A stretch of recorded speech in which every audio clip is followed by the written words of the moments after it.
Let's see. Sarge, 56.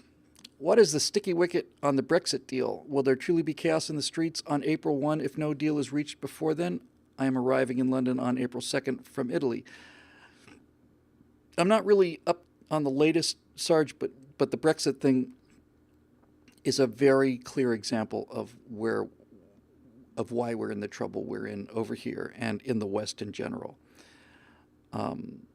The British people decided that they didn't want to be in the European Union. They voted themselves out of the European Union. It was a fair election, and the vote was not overwhelming, but it was clearly a vote to leave the European Union.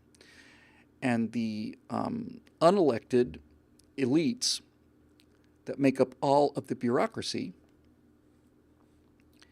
decided that the British people had made the wrong decision.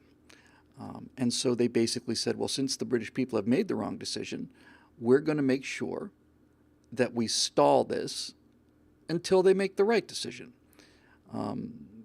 It was one of those cases like the election of Donald Trump.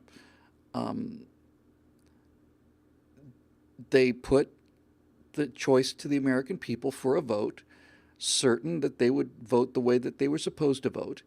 And when the people didn't vote the way that they were supposed to vote, then the government said, well, obviously, you don't understand that this was a mistake that you made, and we know better for you than you do for what's good for you. So we're just going to kind of basically pretend like it didn't happen, and we're going to wait until the next election cycle, and then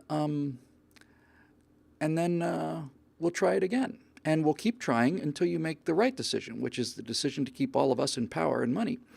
And this is the world that we live in, and we see it here as well as there.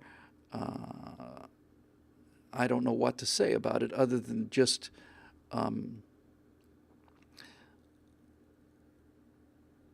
that somebody, the only way to defeat these kind of people is to have a politician with the guts to call them out and say exactly what's happening. Theresa May should have said, listen, the British people made a decision. I'm elected as a result of that decision.